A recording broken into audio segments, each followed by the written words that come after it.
After climbing to the heavens and sinking to the depths, it's time we walk forward and talk to the Kimono Girls about the legendary Pokemon. Yes, this is where we welcome Ho-Oh. When the dance we practiced for many days becomes one with the sound of the clear bell we entrusted to you, then Ho-Oh shall come down from the great arc of the sky once again.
It is indeed Ho-Oh, the guardian of the sky around here, from the ancient times.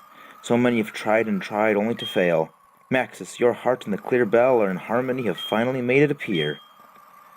Maxis, don't you see? Ho must have been waiting for someone like you all this time. Wouldn't you agree? I highly recommend saving before you fight Ho-Oh. I'm going to be doing that real quick. This more of my playtime is horrible. That's because I have to show a lot of side stuff.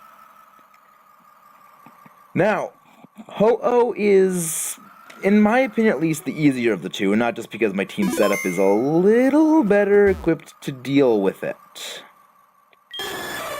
Ciao! Love this battle music.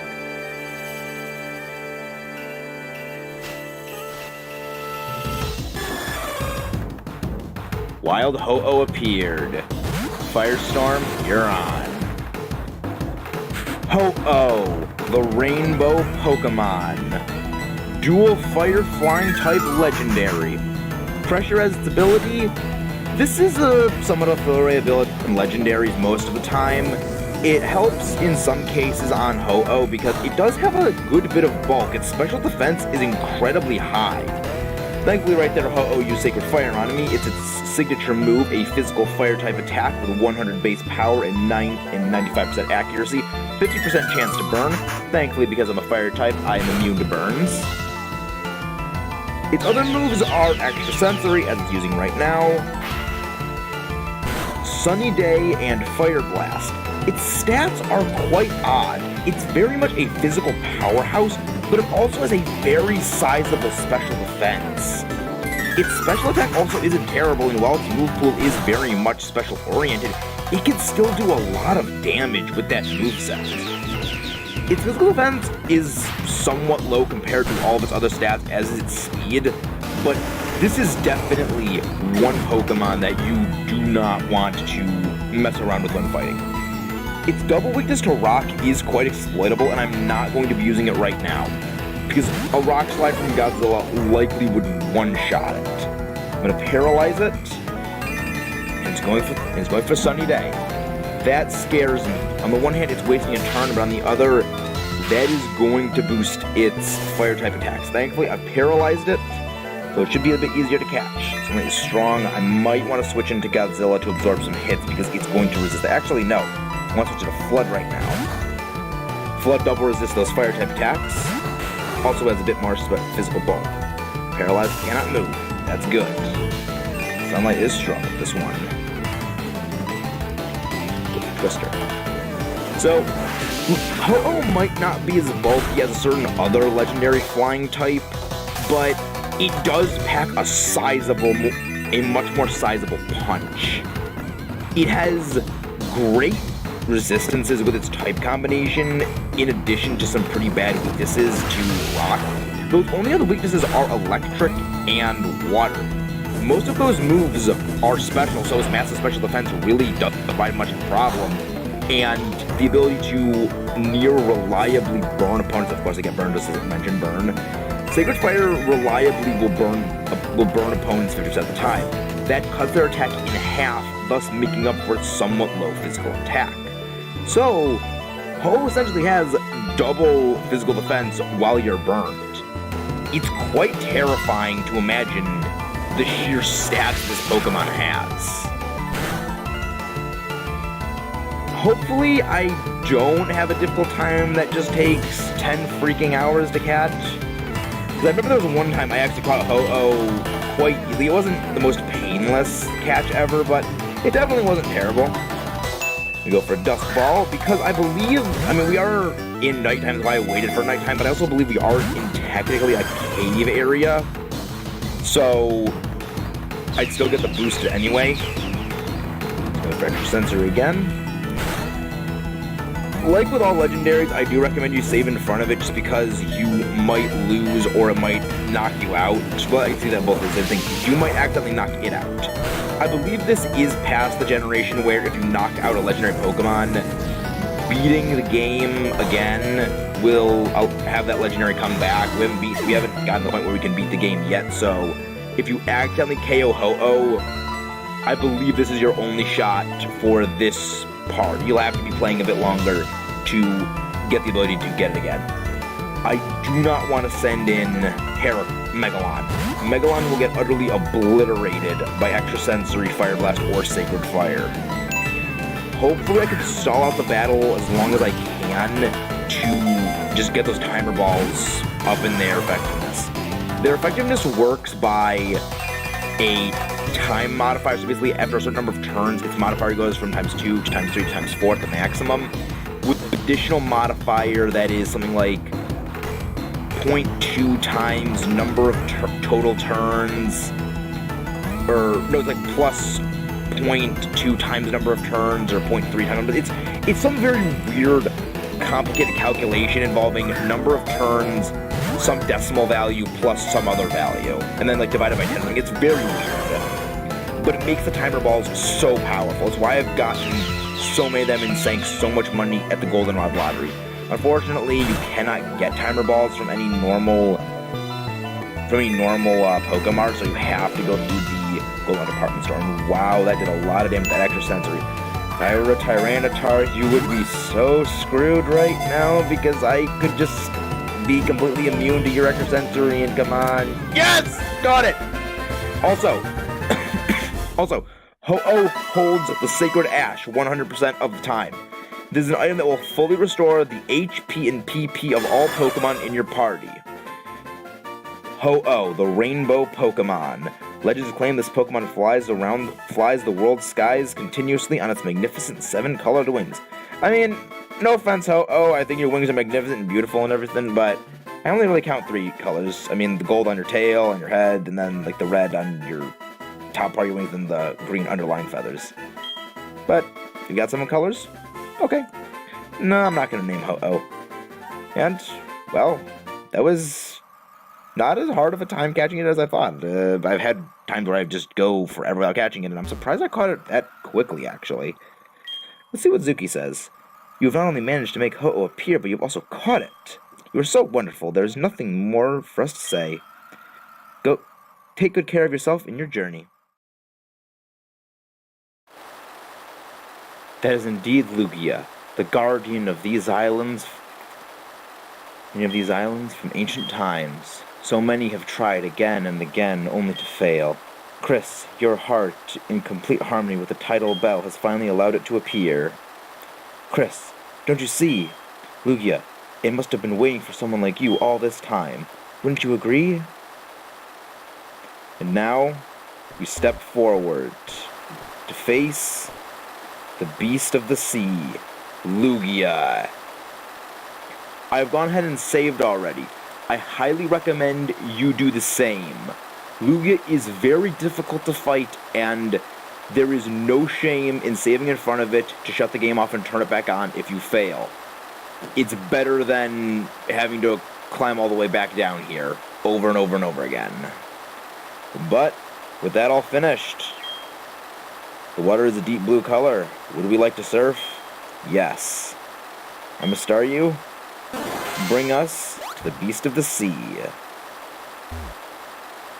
I love this, like, I mean, I know it's animation, just fixed wing positions, but it looks nice from a distance. I like it. Yes!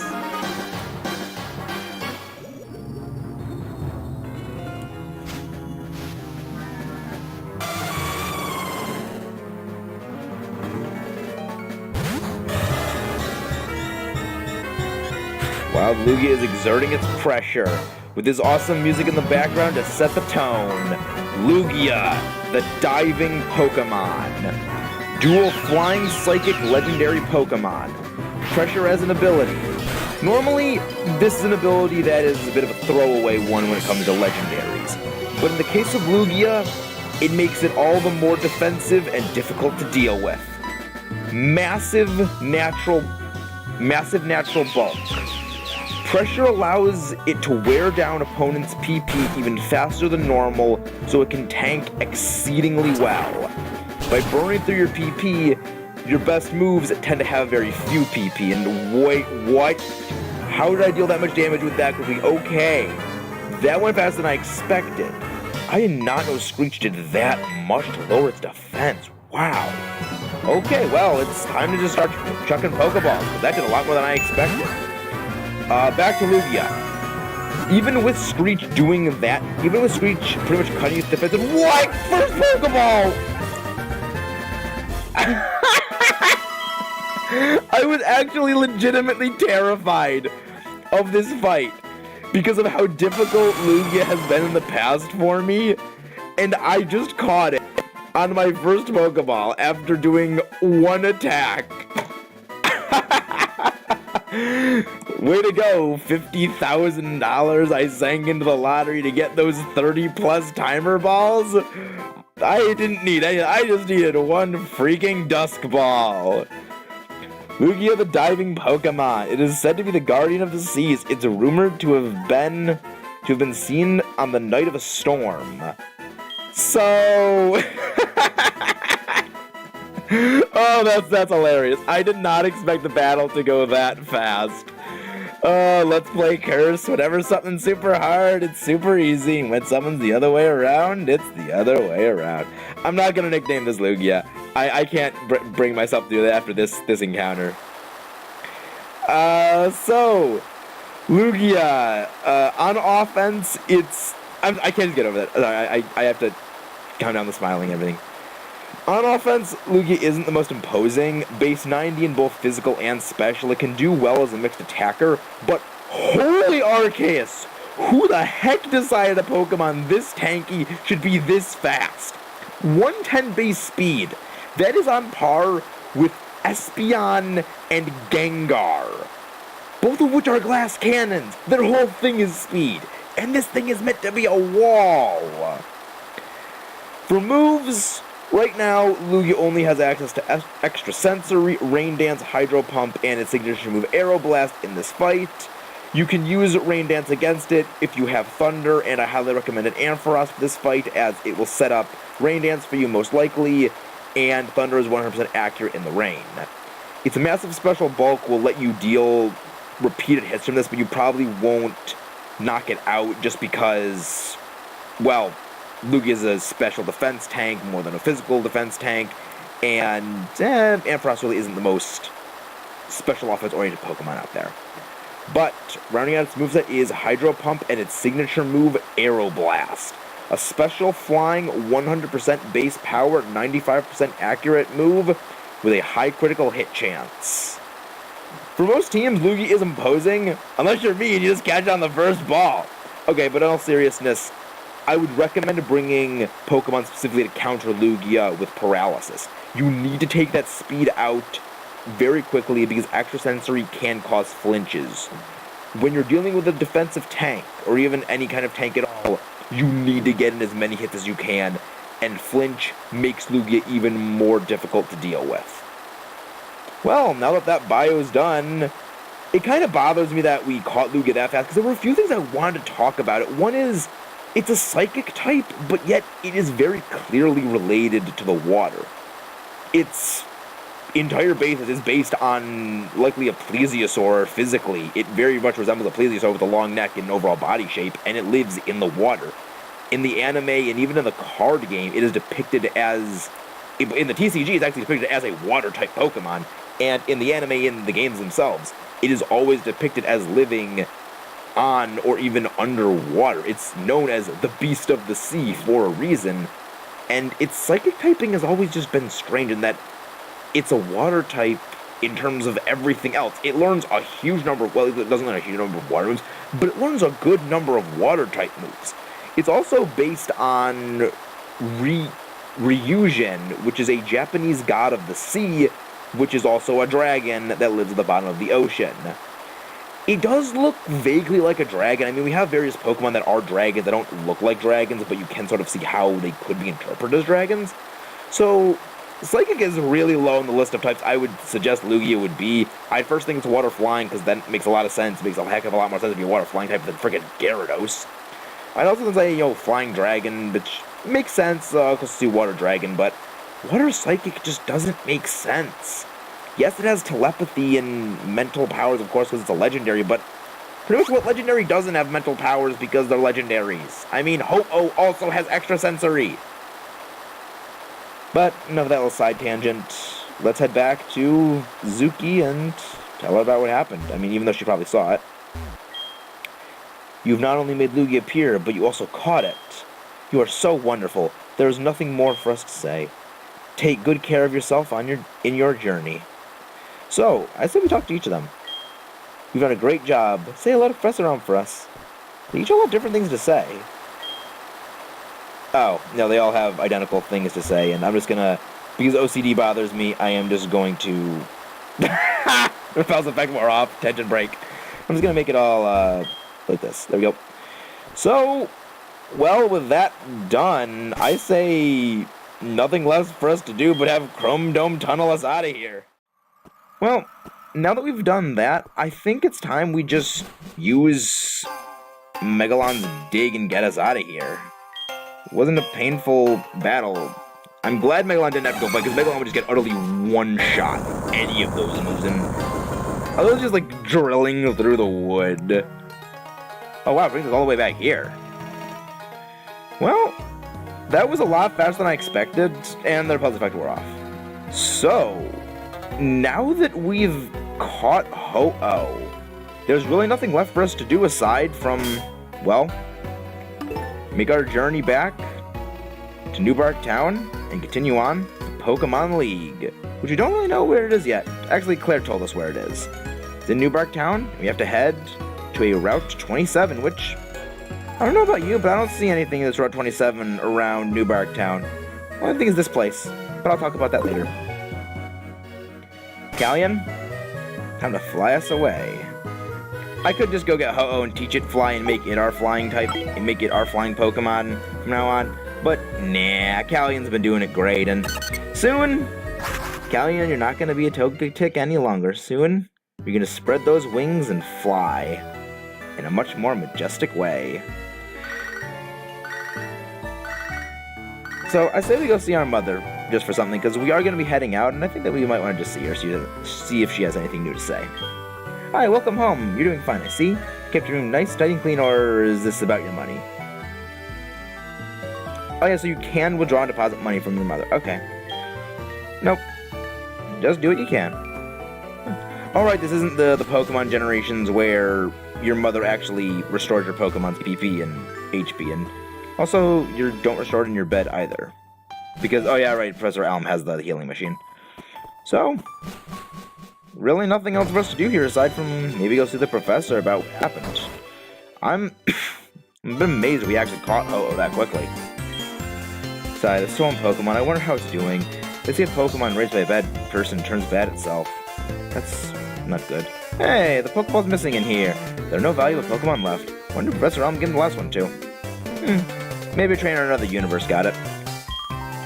Haha, good job! Yagi appeared to raise a rare Pokemon. No such trouble, I guess. Come on, girl said something to me. I don't have anything to do with it.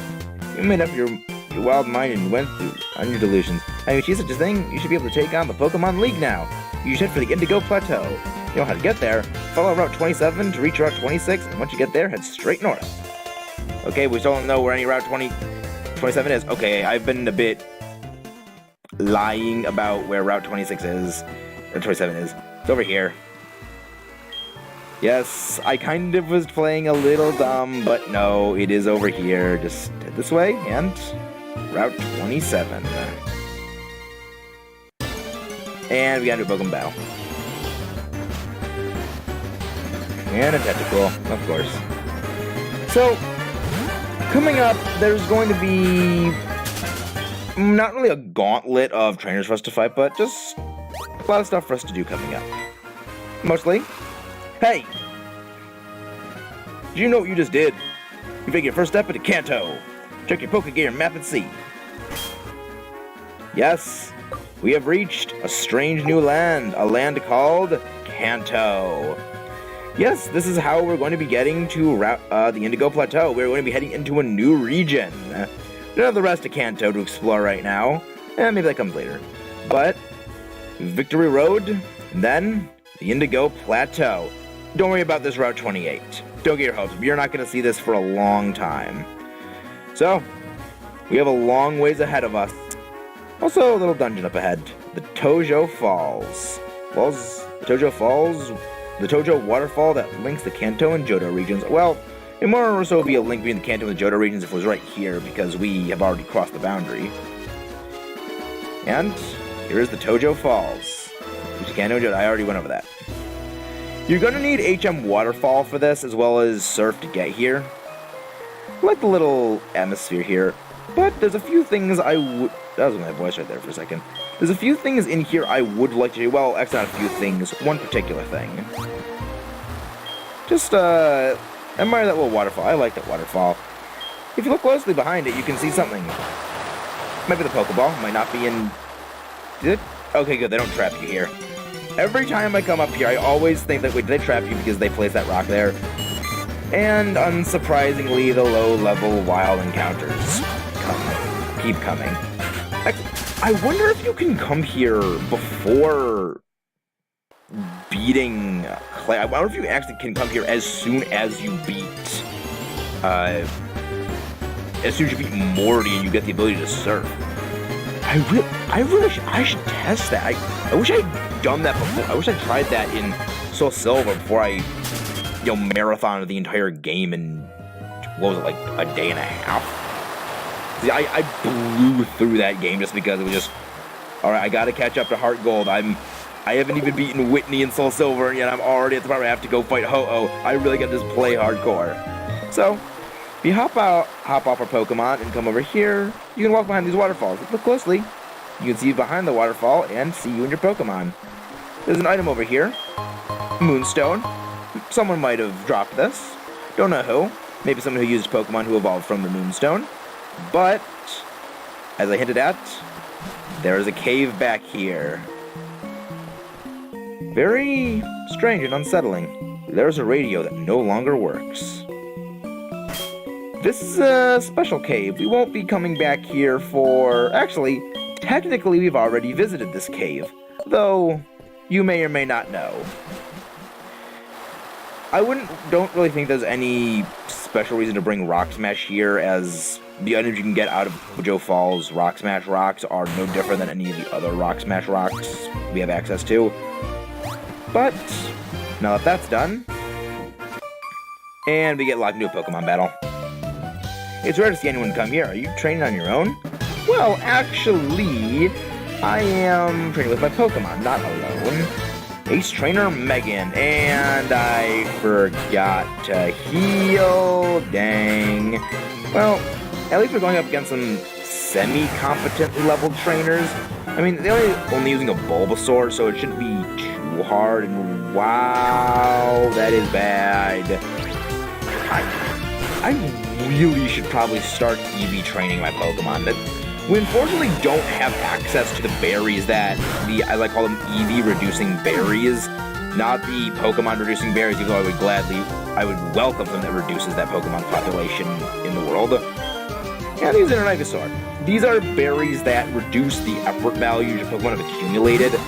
A lot of the time, Pokemon don't really benefit from certain EVs, say using a physical attacker, but its EVs are kind of in special attack. You've been going up against a lot of Pokemon that have special attacking EVs as their reward for beating them, and the Pokemon is just not making any use of that. Using these berries, which we do not have access to right now, we will be able to reduce those EVs to 0 and able to get more EVs. You are limited to 252 EVs overall, and when that cap is hit, you cannot get any more EVs. There's a stat cap for EVs. I don't know the exact number on it. It's less than half. It's less than 220 something. I forget exactly what it is, but there is a cap placed over it. So, actually, I think Callian should go out. This is in the generation where you are not weak to poison, thankfully, for multiple reasons, because it also means you don't kill dragons in about 2 hits, in like 1 hit, because your entire species is designed to do that. But also, you're not weak to poison, and oh, leech life. I am meant to be wallish, and that's not good. I love the way it just stretches the Pokemon out. It's so weird. Wow, that's a lot of damage. I haven't mentioned this before, but I used to have a really bad problem of mispronouncing Pokemon names and attacks. My brother and I used to think the word extrasensory was pronounced extrasenary. I don't know how we came up with that. I don't know if it was just the TV we were playing Pokemon XD Gale of Darkness on, just not having the best display, or just us sitting too close and messing up our eyes. But we always used to call it extrasenary for some reason. Like, we did this for multiple years. It wasn't until many, many years later that I realized, oh wait, it's not extrasenary, it's extrasensory. And that's a good bit of change we got for beating you. I'm checking out pre- and post-evolution Pokemon. Evolution really does make Pokemon stronger. The Mega Evolution turns them into horrible abominations of mankind. But Evolved forms also learn moves later on. I know! I've been holding back Evolution specifically for that reason. Also, there's a house on a route. Hopefully this is one of those nice old ladies who will heal us. Hey, it's a nice old lady. Where are you off with your Pokemon? The Pokemon League? Are your Pokemon loyal enough to win? Let me see. Your Pokemon trust you very much. Let's see, a good trainer. Here, a gift for your journey. Wait, what? You don't heal us? You just give us a TM? I mean, oh, it's Sandstorm. Sandstorm inflicts damage on all Pokemon other than Rock, Steel, and Ground-type Pokemon. I honestly have no use for this move, simply because, well, I have a Pokemon that can set a Sandstorm that lasts indefinitely without the use of a move, or I will in about 10 levels. It only lasts for 5 turns if you're holding the sand, I think it's the Smooth Rock? It lasts for 8 turns, without it lasts 5. Sandstorm, okay, so you don't actually heal us or do anything. You are useless to me, old lady. Goodbye. Actually, I should probably heal that for us. So, we did a lot this episode, so I'm thinking we're going to call an end of the episode right now, and just continue on with Route 27 into Route 26 next time. I will see you then when we continue on our Pokemon journey. Hopefully, we'll explore the rest of Kanto, because if we don't explore the rest of Kanto, that means we'll just be backtracking through all of Johto.